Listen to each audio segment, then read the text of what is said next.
나는 하나님을 예배합니다. 오늘 마음을 열고 하나님 말씀을 듣겠습니다. 말씀이 나의 삶의 능력이 될 것입니다. 아멘. 우리 고백대로 하나님께서 은혜 주실 줄 믿습니다. 성경에서 가르쳐 주시는 가장 심각한 죄는 교만입니다. 이 교만의 뿌리는 내가 하나님과 같이 되려고 하는 그 욕망에서 시작을 합니다. 내 삶의 중심에서 하나님을 밀어버리고 내가 그 삶의 주권자가 되어 살아가겠다 하는 이 모든 것이 교만의 죄입니다. 그래서 신학자이고 윤리학자였던 이 라인홀드 니버가 인간의 4가지 교만을 이렇게 언급했습니다. 첫 번째 교만은 권력의 교만입니다. 그러니까 권력을 주신 하나님을 잊고 그 권력이 있는 자신을 주관자로 생각하면서 살아가는 교만, 이것이 인간이 가진 이 권력의 교만입니다. 두 번째는 지적인 교만이 있습니다. 자신의 지식이 한계가 있다는 것을 잊어버리고 자신의 지식이 최고다, 이것이 있으면 모든 것을 해결할 수 있다라고 착각하는 그런 교만입니다. 세 번째는 도덕적 교만입니다. 자신이 도덕적으로 조금 나은 삶을 사는 것을 보면서 그렇지 못한 사람을 비교하고 정죄하고 비난하는 이런 교만의 죄, 도덕적 교만을 행하게 됩니다. 네 번째는 종교적 교만입니다. 내가 하나님보다 내가 하나님께 조금 가까이 있다라고 하는 사실을 다른 사람과 비교하면서 저 사람은 그렇지 못해라고 정죄를 하는 것이죠. 마치 바리새인이 세리를 보면서 정죄하듯이 그런 영적인 종교적 교만을 우리가 가지고 살아가는 실수를 범할 수가 있습니다. 그래서 C.S. 루이스는 이 교만의 죄를 우리가 조심하기 위해서 무엇이 가장 중요한가? 내가 교만한 사람이다라는 것을 매 순간 인식해야 된다는 거예요. 내가 교만한 사람이구나. 이것을 인식하지 못하면 하나님 앞에 회개하지 못하기 때문에 매 순간 교만을 인식하고 하나님 이 죄인을 용서해 주십시오. 하나님께 가까이 나가는 것만이 이 교만의 죄를 해결하면서 살아갈 수 있다라고 말을 하죠. 그래서 담임 목사님, 이재호 목사님께서도 그런 표현을 하셨어요. 이 교만은 남자들에게서 자라나는 수염과 같다. 가만히 있어도 언제 자랐는지 계속해서 이 교만이 자란다는 거죠. 그래서 매일 면도를 하듯이 매 순간 하나님 앞에 회개하며 이 교만의 죄를 깎아내야 된다. 그렇지 않으면 교만으로 뒤덮인다라는 표현도 하셨습니다. 이 교만이 우리의 삶을 얼마나 위험하게 만드는지 모릅니다. 제가 이 교만의 위험에 대한 이야기를 하나 읽었는데요. 한 개구리가 하늘을 날고 싶었습니다. 그래서 어떻게 하면 하늘을 날 수 있을까 고민을 하다가 좋은 생각이 나서 새에게 가서 부탁을 하죠. 새야, 하늘을 나를 때 이 나뭇가지를 하나 꼭 잡아 주면 내가 그것을 물고서 같이 하늘을 날겠다. 그래서 새가 허락을 해주었습니다. 그래서 새가 날아오를 때 나뭇가지를 쥐었고 개구리가 입으로 그 나뭇가지를 힘있게 물고 하늘을 날게 되었습니다. 이 하늘을 나는 개구리의 모습을 보면서 그 밑에 있던 개구리들이 감탄을 하게 된 거죠. 이야, 개구리가 하늘을 날다니, 저건 도대체 누구 생각이야? 누구 아이디어야? 그 하늘을 날던 개구리가 참을 수가 없었어요. 그래서 내가! 라고 소리를 지르면서 하늘에서 떨어지기, 추락하기 시작한 겁니다. 여러분, 교만은 내가 라고 말하고 싶은 거예요. 나를 드러내고 싶고 내가 주목받았으면 좋겠고 내가 더 박수받기를 원하는 그 모든 뿌리, 그것이 교만인 거죠. 여러분, 그러나 이 교만은요 결국 나를 높은 곳에서 추락하게 만든다는 겁니다. 사탄은 계속해서 우리를 유혹해서 교만의 죄를 짓게 만들어서 높은 곳까지 끌고 올라갑니다. 그리고 우리를 추락시키는 것이 이 사탄의 목적입니다. 저희가 고린도후서 말씀을 묵상하고 있는데 오늘 본문 말씀에서도 이 교만한 사람들의 이야기가 나옵니다. 바로 고린도 교회에 들어왔던 거짓 사도들입니다. 이 거짓 사도들이 어떤 교만의 모습을 보이는가? 12절 말씀을 한번 같이 보겠습니다. 12절 한번 같이 읽어볼까요? 시작. 우리는 자화자찬하는 사람들의 아류가 되거나 그런 사람들과 비교하려 하지 않습니다. 그들은 자기들끼리 재고 자기들끼리 비교하니 지혜롭지 못합니다. 이 거짓 사도들이요, 자화자찬했어요. 이 거짓 사도들이 고린도 교회 성도님들과 사도 바울 사이를 이간질을 하였습니다. 거짓 사도들이 사도 바울을 어떻게 평가했는가? 사도 바울은 추천서가 없는 진짜 사도가 아닙니다라고 고린도 교회 성도님들에게 이야기했던 거죠. 사도 바울이 몇 번 약속을 어겼죠. 저 사람은 인격적이지 못한 사람입니다. 폄하했어요. 그러면서 자신들은 추천서가 있는 진짜 사도다라고 자신을 드러냈고, 우리는 꽤 괜찮은 사람이다, 인격적인 사람이다, 자화자찬하며 고린도 교회 성도들에게 자신을 내세우고 자랑했던 거죠. 왜 거짓 사도들이 스스로를 자화자찬하고 높였는가? 목적이 있었습니다. 그것은 이 거짓 사도들이 고린도 교회 성도님들을 잘 섬기기 위해서가 아니라 그 성도님들을 자신의 권위 아래 두고자 했었던 그런 나쁜 마음을 가지고 있었습니다. 그래서 이 사도 바울을 계속하여 비난하였던 겁니다. 성도들에게서 이 사도 바울을 향한 그 마음을 돌이키려고 만들었던 겁니다. 사도 바울은 이렇게 스스로를 높이는 자화자찬하는 거짓 사도들을 보면서 그들이 지혜롭지 못하다, 어리석다라고 이야기를 하죠. 13절 말씀도 같이 한번 보도록 하겠습니다. 13절 한번 같이 읽겠습니다. 시작. 그러나 우리는 정도 이상으로 자랑하지 않고 오직 하나님께서 정해주신 분량의 범위 안에서 자랑하려고 합니다. 우리의 자랑은 곧 우리가 여러분에게까지 다다른 정도입니다. 사도 바울은 이런 표현을 해요. 하나님께서 내게 정해주신 분량이 있습니다. 한계가 있습니다. 나는 그 분량, 그 한계 안에만 머뭅니다. 하나님께서 사도 바울에게 이 복음을 전하면서 원칙을 주셨던 거예요. 어떤 원칙을 주셨는가? 두 가지 원칙을 주셨습니다. 이 첫 번째 원칙은 하나님께서 사도 바울을 이방인의 사도로 부르셨다는 겁니다. 우리 사도행전 9장 15절 말씀 한번 같이 읽겠습니다. 시작. 그러자 주께서 아나니아에게 이렇게 말씀하셨습니다. 가거라, 이 사람은 이방 사람들과 왕들과 이스라엘 사람들 앞에서 내 이름을 전하도록 선택한 내 도구다. 그러니까 하나님께서 이 사람 바울을 무엇으로 선택하셨는가? 이방 사람들에게 복음을 전하는 하나님께서 선택하신 도구로 삼으셨다는 거예요. 이것이 바울에게 주신 하나님의 첫 번째 원칙입니다. 이방 사람에게 복음을 전해라. 두 번째 원칙은 무엇이었는가? 하나님께서는 사도 바울에게 복음을 듣지 못한 지역에만 복음을 전하라고 하셨죠. 로마서 15장 20절 한번 읽겠습니다. 시작.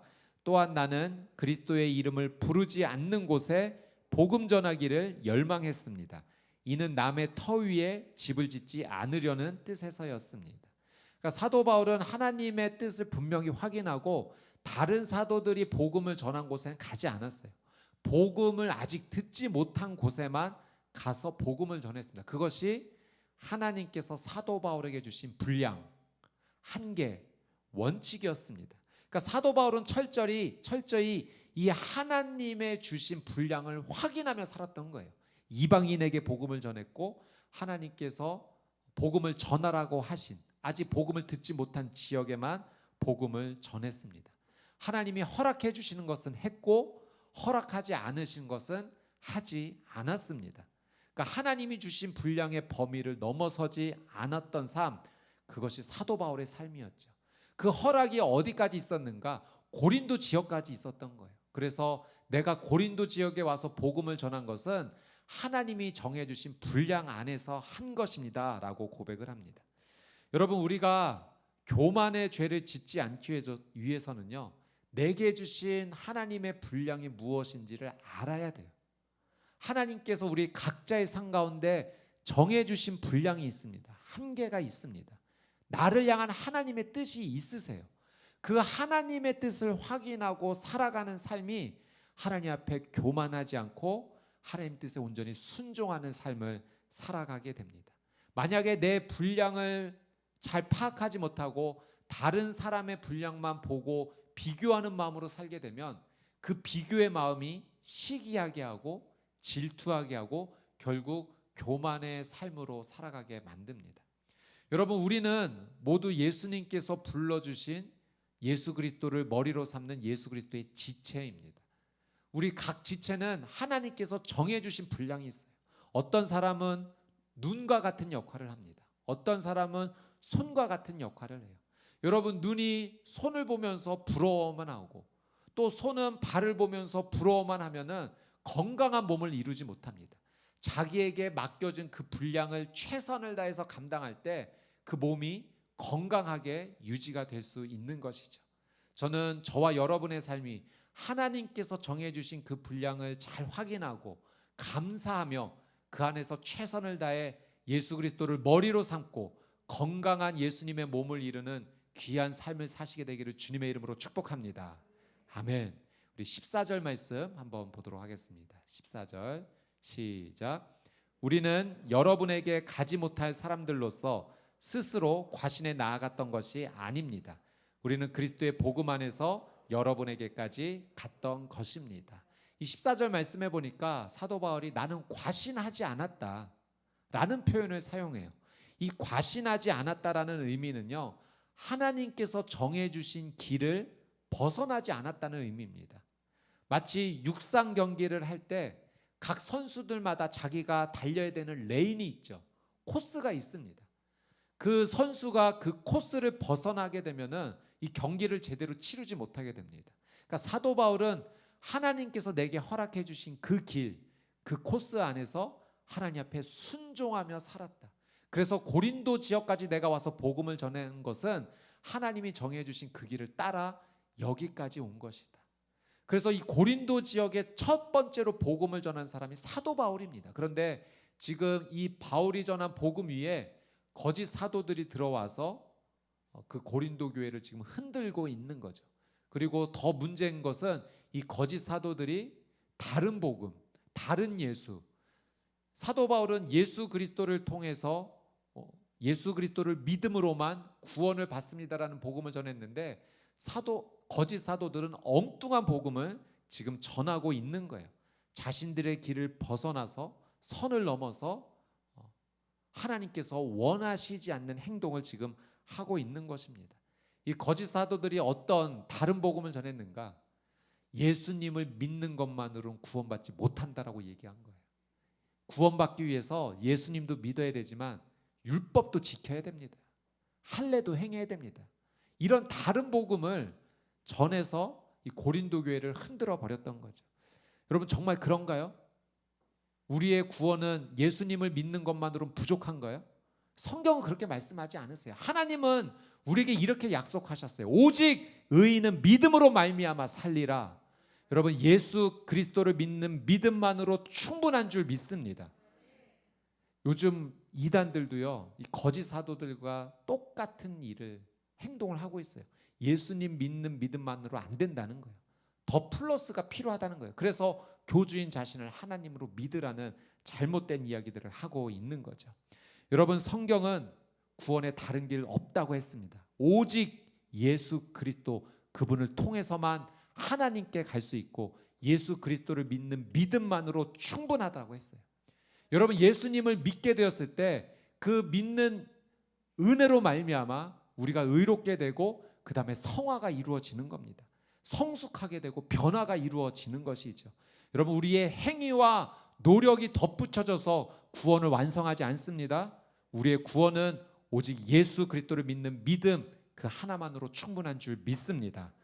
여러분, 그래서 우리가 우리의 삶을 잘 점검해 봐야 돼요. 내 믿음이 정말 예수님을 믿는 이 믿음 하나만으로 그 믿음의 길을 제대로 걷고 있는지 살펴봐야 돼요. 잘 가고 있겠지 내버려둬서는 안 됩니다. 여러분, 내 삶 가운데 내 믿음을 잘 점검할 수 있는 방법은 말씀과 기도와 찬양이에요. 여러분, 우리의 삶 가운데 매일 하나님의 말씀을 가까이 해야 돼요. 그 말씀이 내가 올바른 믿음을 가고 있는지, 예수 그리스도를 온전히 붙잡고 있는지 확인시켜 줍니다. 여러분, 내 입술에 하나님을 향한 기도가 멈추지 않아야 돼요. 하나님 앞에서 기도하지 않는다는 것 자체가 하나님을 멀리 한다라고 하는 행동입니다. 하나님을 찬양하지 않고 다른 것을 내가 내 입술에 더 많이 올리고 귀로 듣는다면 그것은 내 믿음에 지금 문제가 있다는 겁니다. 저는 여러분의 귀한 믿음의 길이 말씀과 기도와 찬양으로 온전하게 그 믿음을 걷게 되기를 주님의 이름으로 축복합니다.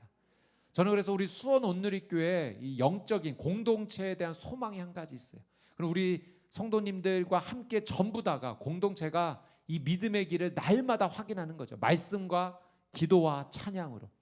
그래서 공동체 안에서 순 안에서 우리 성도님들이 매일 한 분씩 정해서 오전에 큐티를 카톡에 올려주시고, 그리고 모든 순원들은 그 성도님을 위해서 하루 종일 중보 기도하고, 그 일이 매일 펼쳐져 나간다면 공동체적으로 함께 말씀을 나누고 기도하고 주님을 찬양하는 삶이 될 것입니다. 저는 우리 수원 온누리교회 이 영적인 건강한 경건의 훈련이 잘 자리 잡혀서 함께 손잡고 예수 그리스도를 향해 믿음으로 걸어가는 거룩한 교회, 거룩한 공동체 되기를 주님의 이름으로 축복합니다. 아멘. 우리 15절, 16절 말씀 한번 같이 읽도록 하겠습니다. 시작. 또한 우리는 다른 사람의 수고를 가지고 분량밖에 자랑을 하는 것이 아닙니다. 다만 우리가 바라는 것은 여러분의 믿음이 자라남으로 우리의 활동 영역이 여러분 가운데서 크게 확대되는 것입니다. 그래서 결국 여러분의 지역 너머까지 복음을 전파하기 위한 것이지 다른 사람의 영역에 이미 마련된 것들을 가지고 자랑하기 위한 것이 아닙니다. 여러분 이 15절 16절 말씀해 보니까요, 사도 바울의 소망이 표현되고 있어요. 15절 말씀에 우리가 바라는 것은, 그러니까 사도 바울이 내가 바라는 것은 이것입니다 라고 이야기하는데, 그 소망이 무엇인가? 다른 사람이 복음을 전한 곳에 내가 들어가서 그 사람의 것을 내가 빼앗는 것이 목적이 아니라 지경을 넓혀서 고린도 지역을 넘어서서 더 먼 곳까지, 아직 복음을 듣지 못한 곳까지 복음을 전하는 것이 내 소망입니다, 꿈입니다, 계획입니다. 이 일에 나는 우리 고린도 교회와 함께하고 싶습니다. 우리 고린도 교회 성도님들과 함께 손잡고 이 선교를 향해서 힘차게 나가기 원합니다. 로마까지 가기 원합니다. 스페인까지 가기 원합니다. 사도 바울이 그 꿈을 가지고 지금 고린도 교회 성도님들에게 이야기하고 있는 거예요.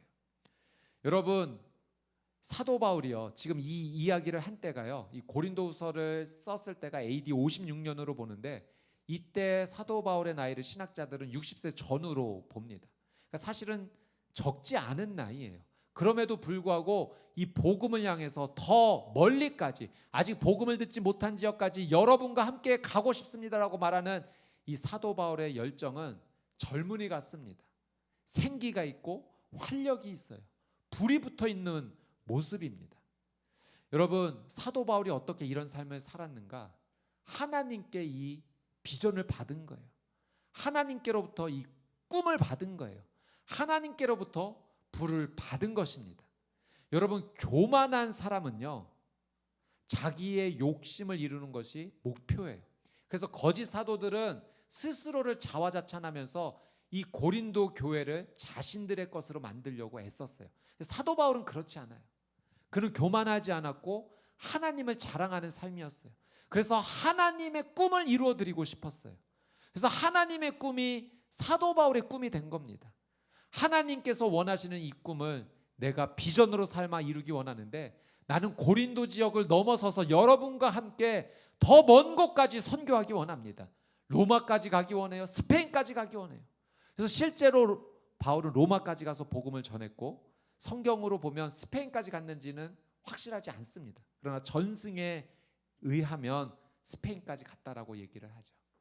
사랑하는 여러분, 하나님을 자랑하며 하나님을 예배하는 자는, 그래서 교만하지 않는 자는 하나님의 꿈을 가지고 살아가는 줄 믿습니다.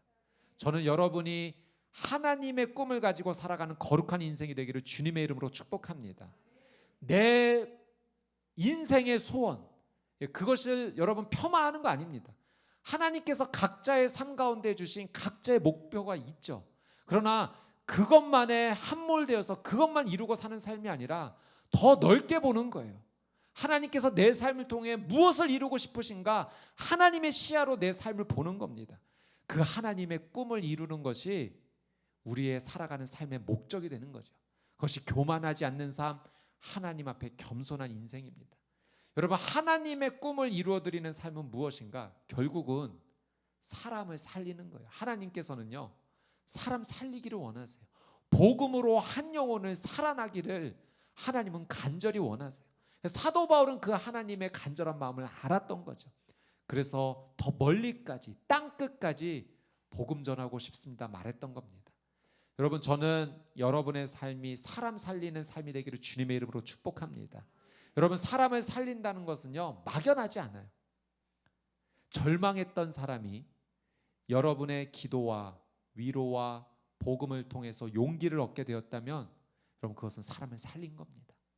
하나님을 알지 못했던 사람이 여러분을 통해서 하나님께 관심을 갖게 되었다면 그것은 사람이 살아나는 거예요. 죄를 지었던 사람이 여러분의 사랑의 권면과 복음의 권면을 통해서 죄를 끊고 돌이켰다면 그건 한 사람을 살린 겁니다. 외로웠던 한 사람이 여러분을 통해서 위로의 말을 듣고 여러분을 통해 하나님의 사랑을 느껴서 그 삶 가운데 위로가 전해졌다면 여러분이 하나님의 은혜를 덧입어 한 사람을 살린 것입니다. 저는 여러분을 통해 여러분의 가정이 살아나게 되기를 축복합니다. 여러분을 통해 여러분의 남편이 살아나고 아내가 살아나고 자녀가 살아나게 될 줄 믿습니다. 하나님의 사람은 사람을 살려요. 여러분을 통해 직장의 동료들이 회복될 것이고 여러분을 통해 여러분과 관계하는 이웃과 친구가 살아나게 될 것입니다. 하나님의 꿈을 이뤄드리는 믿음의 사람, 겸손의 사람, 하나님의 사람으로 살아가시게 되기를 주님의 이름으로 축복합니다. 아멘. 우리 17절 말씀 한번 보도록 하겠습니다. 17절 시작. 자랑하는 사람은 주 안에서 자랑하도록 하십시오. 아멘. 이 말씀은 사도 바울이 예레미야의 말씀을 인용해서 요약해서 이야기한 거예요. 자랑하는 사람은 주 안에서 자랑하도록 하라. 어떤 내용인가? 예레미야 9장 23절 24절 한번 같이 읽어보겠습니다. 예레미야 9장 23절 24절 시작. 여호와께서 이렇게 말씀하셨다. 지혜로운 사람은 자기 지혜를 자랑하지 못하게 하고 힘 있는 사람은 자기 힘을 자랑하지 못하게 하며 부자는 자기 부를 자랑하지 못하게 하라. 자랑하는 사람은 오직 이것을 자랑하게 하라. 곧 그가 나를 깨달아 내가 이 땅에 인애와 정의와 의로움을 행하는 여호와임을 아는 것을 자랑하게 하라. 이것들을 내가 기뻐한다. 여호와의 말이다. 아멘. 여러분, 사도 바울이 자랑하는 사람은 주 안에서 자랑하라라고 예레미야 말씀을 요약해서 전했던 것은 이런 의미입니다. 자기 자신을 자랑하지 말고 오직 하나님만 자랑하라, 이 이야기를 하는 거예요. 지금 자기에게 있는 지혜, 자기에게 있는 힘, 자기에 있는 그 부를 자랑하지 말고 그것을 주신 분이 누구인지를 바라보며 그분을 자랑하라는 겁니다. 여러분, 하나님께서 우리에게 지혜를 주셨는 줄 믿습니다. 우리에게 힘도 주셨고 우리의 물질도 하나님께서 주셨는 줄 믿습니다. 그러니 내게 있는 것을 내가 자랑하지 말고 이것을 주신 분을 바라보는 것이 믿음의 삶이요 겸손의 삶인 것입니다. 근데 세상은요, 자기가 가진 것을 자랑하고 싶어 해요. 다른 사람은 갖고 있지 않은데 그 갖고 있지 않은 것을 내가 갖고 있다는 것을 드러내기 원합니다. 자기가 가지고 있는 물질, 자기가 가지고 있는 권력, 명예, 인기, 외모, 이 모든 것을 나는 가지고 있다. 너희는 갖고 있지 않다며 드러내기 원해요. 여러분 보십시오. 우리가 소유하고 있는 것이 영원합니까? 영원하지 않아요. 그것은 잠깐 있다가 사라질 뿐입니다. 여러분, 소유를 통해서 누리는 행복은 아주 잠깐의 기쁨이에요. 여러분, 그걸 다 느끼지 않으셨습니까? 제가 이걸 8살 때 깨달았어요. 제가 8살 때 그토록 갖고 싶었던 로봇 장난감을 가지게 되었을 때 얼마나 기뻤는지 몰라요. 그러나 이틀을 가지 않더라고요. 첫날은 무척 기뻤지만 둘째 날은 조금 시들해졌고 셋째 날은 방구석에 그 로봇을 처박아 두는 제 모습을 보면서 소유는 기쁨을 가져다 주지 못하는구나. 여러분, 소유로 인해서 행복한 인생이 아니라 영원한 것을 사모하는 인생이 되십시오. 잠깐 있다가 없어지는 것을 갖기 위해서 애쓰는 인생이 아니라 영원한 생명을 사모하는 인생이 되십시오. 그것을 누가 주십니까? 예수 그리스도. 그분께서 우리에게 영원한 생명을 주세요. 그래서 우리는 예수 그리스도를 자랑하는 인생이 되어야 됩니다. 우리에게 영원한 생명을 주시는 분을 우리는 인정하고 우리의 삶의 중심에 모셔야 합니다. 진정한 행복은 그 영원한 것을 우리가 누리게 될 때 우리의 삶 가운데 찾아오게 됩니다. 이 영원한 것을 사모하며 소유하며 주신 분을 찬양하는 거룩한 삶이 되시기를 주님의 이름으로 축복합니다. 우리 18절 말씀 한번 같이 보도록 하겠습니다. 18절 시작. 옳다 인정함을 받는 사람은 자화자찬하는 사람이 아니라 오직 주께서 칭찬하시는 사람입니다. 사도 바울이 이렇게 권면해요. 스스로를 자화자찬한다는 것, 스스로를 높이는 것은 어리석은 일입니다. 우리가 유일하게 붙잡아야 될 것이 있다면 우리는 주께로부터 인정받는 사람이 되어야 합니다. 이야기하고 있어요. 여러분, 제가 이렇게 보니까 초등학교 저학년 아이들이요, 가끔 친구들끼리 서로 얘기하다가 자화자찬하는 경우를 보게 돼요. 나는 그림을 잘 그린다, 나는 글씨도 읽는다, 난 더하기도 잘한다. 스스로를 무엇을 잘하는지 표현해요. 아이다운 모습이죠. 그러나 여러분, 자기가 자신을 표현한다고 해서 높아지지 않더라고요. 이 아이들이 언제 높임을 받는가? 선생님이 칭찬해 주실 때 높임을 받아요. 여러분, 우리도 마찬가지입니다. 우리가 우리 스스로를 높인다고 해서 우리가 높아지지 않아요. 우리가 언제 존귀함을 받는가? 하나님께서 인정해 주실 때 우리는 그때만 존귀함을 받는 줄 믿습니다. 그래서 우리가 소망할 것은 스스로 자화자찬하는 인생이 아니라 하나님께 인정받는 사람으로 살아가는 삶을 선택해야 되는 거예요. 그것만이 우리가 살아가는 삶의 온전한 목적이 될 수가 있습니다. 여러분, 하나님께 인정을 받는다는 것이 얼마나 큰 기쁨인지 몰라요. 그래서 하나님께서 우리의 삶의 분량 가운데 정해주신 것이 있어요. 그것이 무엇이냐면 나의 삶을 통해 하나님의 인정, 하나님의 사랑, 하나님의 격려, 하나님의 칭찬을 전달하라는 거예요. 여러분, 화요일 오전 9시마다 저희 교역자들이 같이 모여서 예배드립니다. 우리 간사님들도 함께, 사역자님들도 함께 가족 예배를 드려요. 이때 어떤 예배를 드리는가? 큐티 나눔을 합니다. 그래서 한 주에 한 분씩 큐티를 나눠주시고 기도 제목을 이렇게 나눠주세요. 그리고 그분을 위해서 이렇게 중보 기도하는 시간을 갖는데, 이 기도 제목을 나누고 저희가 꼭 하는 것이 있습니다. 무엇이냐면 그 큐티 나눔 해주신 분을 두고서 모든 사람들이 한마디씩 칭찬해 드리는 거예요. 그리고 감사했던 일이 있으면 감사를 표현하고, 격려하고 싶은 일이 있으면 격려를 표현합니다. 그렇게 모든 분들이 한 분씩 다 이렇게 칭찬과 격려와 위로를 전하면 그 격려를 받으신, 칭찬을 받으신 분이요, 혈액순환이 굉장히 좋아집니다. 얼굴이 빨개지세요. 건강해지세요. 하나님의 마음으로 그 칭찬을 전달해 드리는 거예요. 격려하는 거예요. 하나님의 마음으로 위로하는 겁니다. 하나님의 칭찬과 위로와 격려가 전달될 때 한 영혼이 살아나게 됩니다.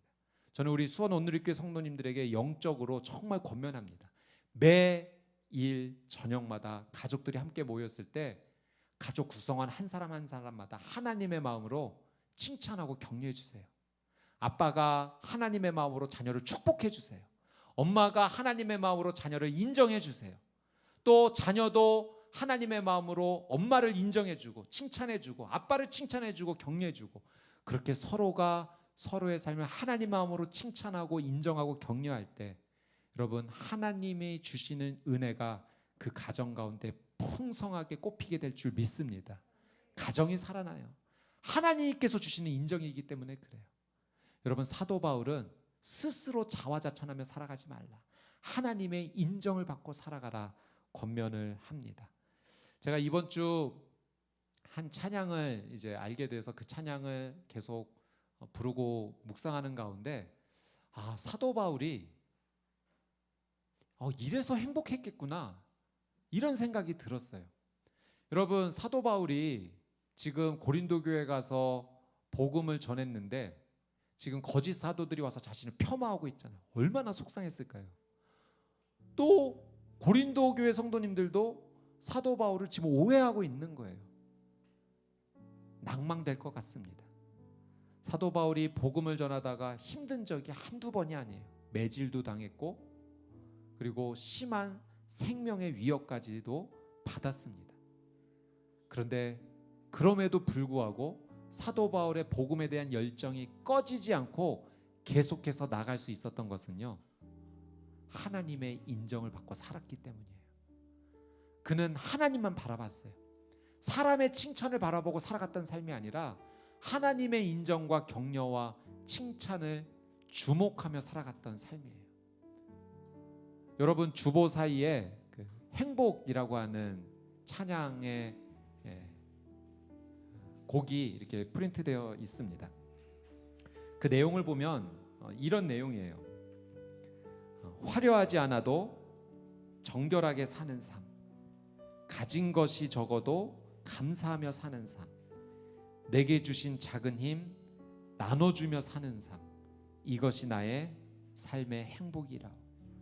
눈물 날 일 많지만 기도할 수 있는 것, 억울한 일 많으나 주를 위해 참는 것, 비록 짧은 작은 삶 주 뜻대로 사는 것, 이것이 나의 삶의 행복이라.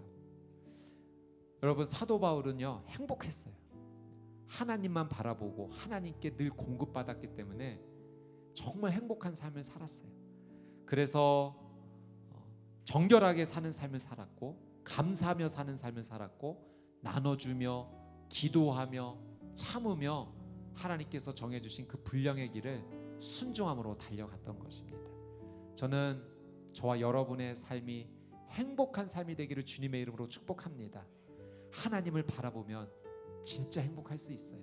세상이 주는 행복과 비교가 되지 않습니다. 이것은 하나님이 주신 선물이에요. 하나님의 자녀로서 살아갈 수 있는 놀라운 행복입니다. 하나님의 그 놀라운 사랑을 받으며 오직 하나님 한 분만 자랑하고 예수 그리스도께서 주시는 영원한 생명을 사모하며 누리며 살아가는 여러분의 귀한 삶이 되시기를 주님의 이름으로 축복합니다. 우리 이 찬양을 기도하는 마음으로 같이 한번 찬양하며 한번 나가도록 하겠습니다. 정결하게 사는 삶, 가진 것이 적어도 감사하며 사는 삶, 내게 주신 작은 나눠주며 사는 삶, 이것이 나의 삶의 행복이라오. 다시 한번 화려하지 않아도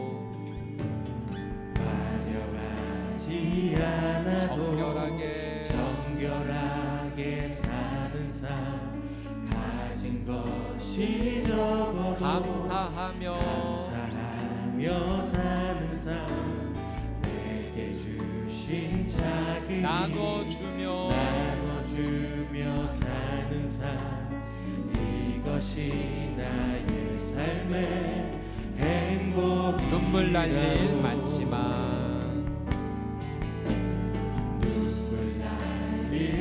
기도할 수 있는 것, 억울한 일 많으나 주를 위해 참는 것, 비록 짧은 작은 주 뜻대로 사는 것, 이것이 나의 삶의 행복이라오. 이것이 행복이라오.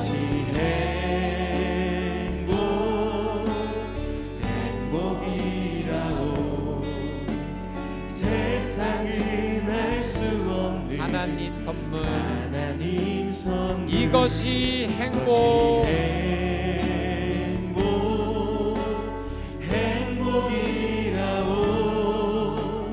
하나님의 자녀로 살아가는 것, 이것이 행복이라오. 한 번 더 같이 보겠습니다. 화려하지 않아도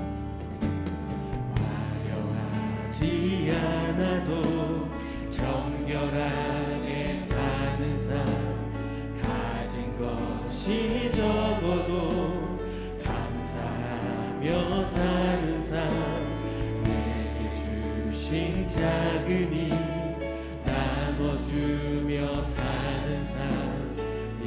이것이 나의 삶의 행복이 눈물 날 일 많지만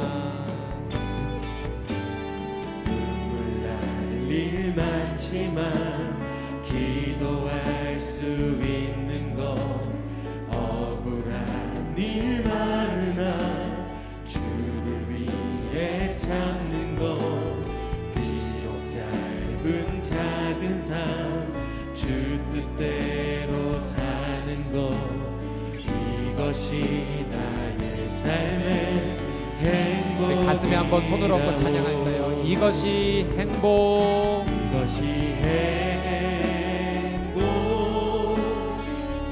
행복이라오 세상은 알 수 없는 하나님 선물 이것이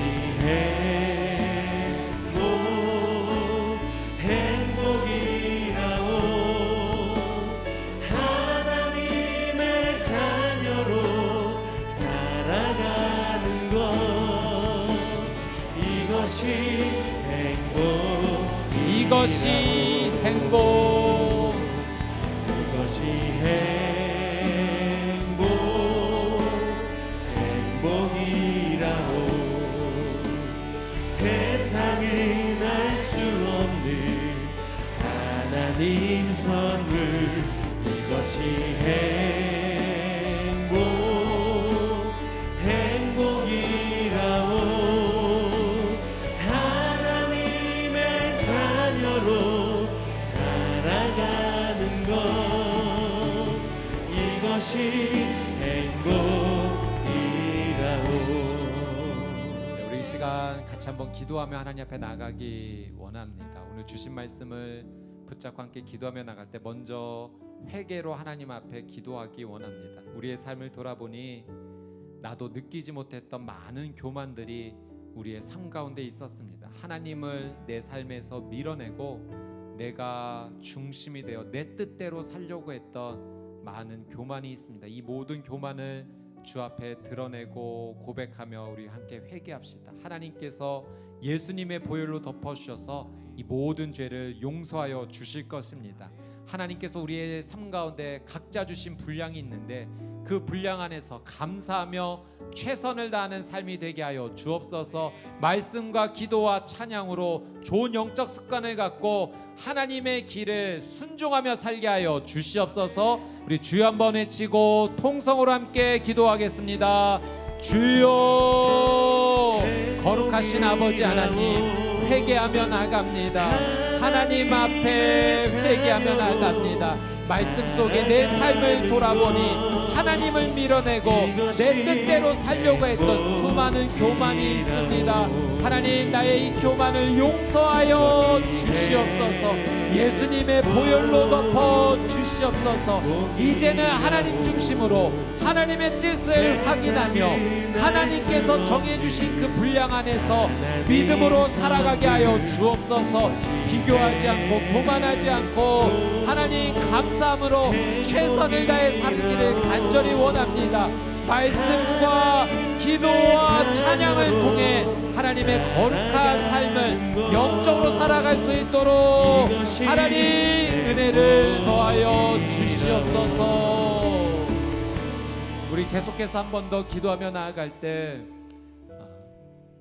하나님께서는 우리 스스로가 스스로를 자화자찬하지 말고 하나님 한 분만 바라보라고 말씀하십니다.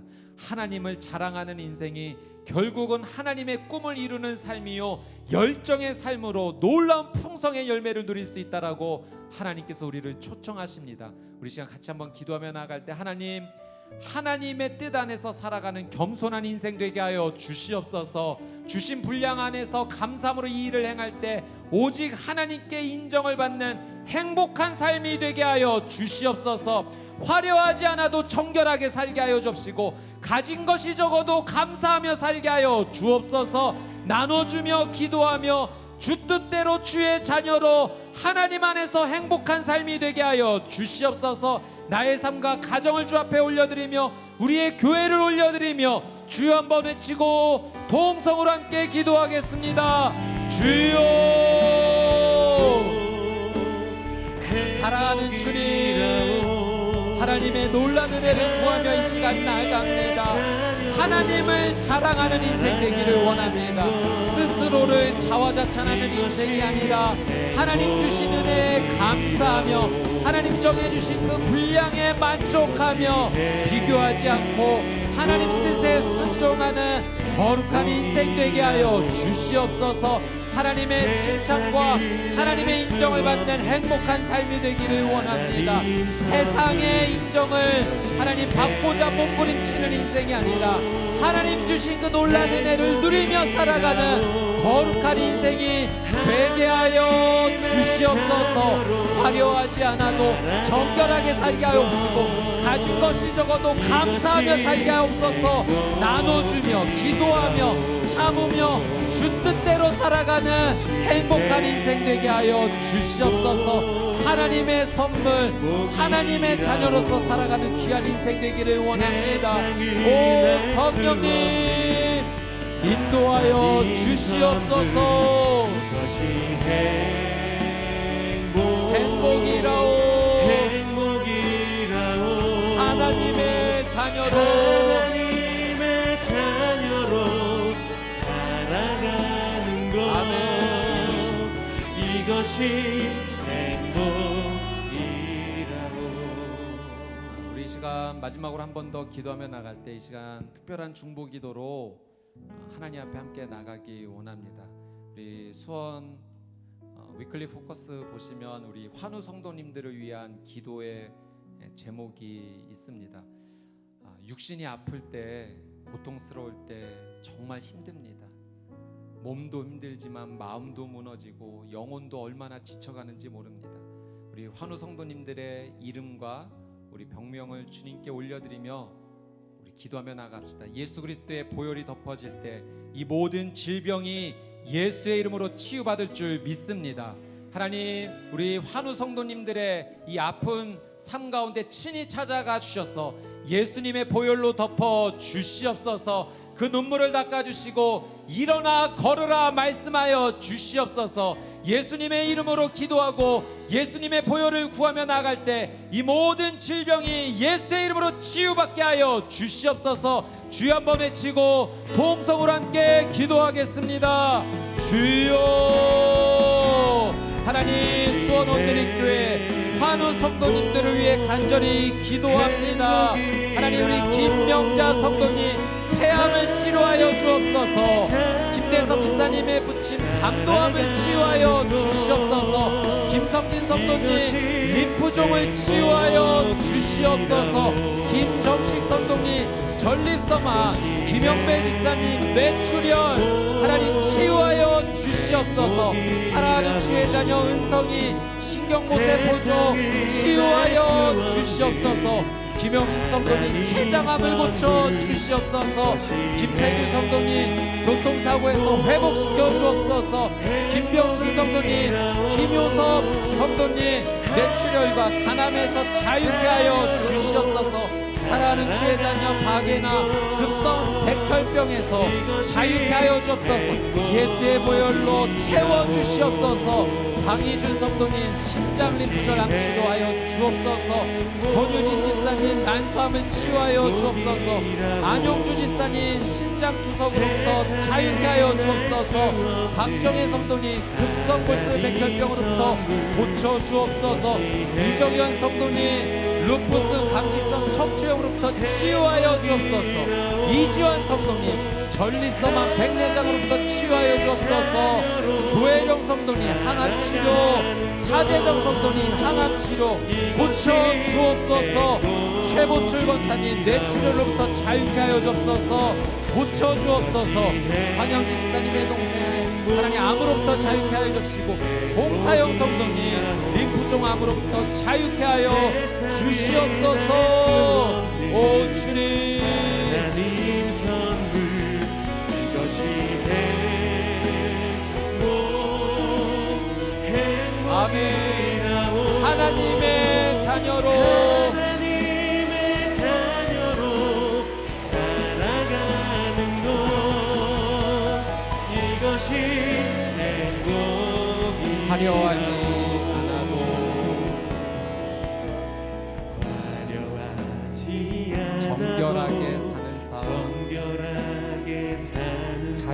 것이 적어도 가진 것이 적어도 감사하며 사는 삶, 사는 삶 내게 주신 작은 일 주신 작은 일 나눠주며 사는 삶, 나눠주며 사는 삶 이것이 나의 삶의 아멘. 행복이라 눈물 날 일 많지만 우리 함께 자리에 일어나셔서 찬양하며 나가겠습니다. 기도할 수 있는 것 억울한 일 많으나 주를 위해 참는 것 비록 짧은 나의 삶 주 뜻대로 사는 것 이것이 나의 삶의 행복이라오 이것이 행복이라오 세상은 알 수 없는 하나님 선물 이것이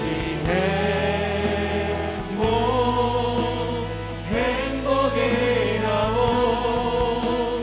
하나님의 자녀로 살아가는 것 이것이 행복이라오 이것이 행복이라오 이것이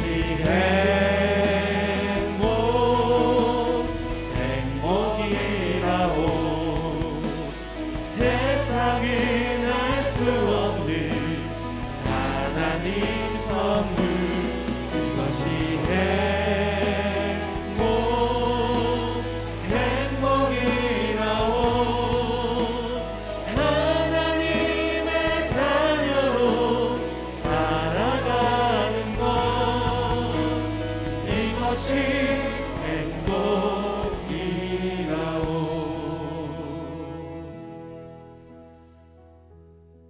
진정한 행복 하나님께 있습니다.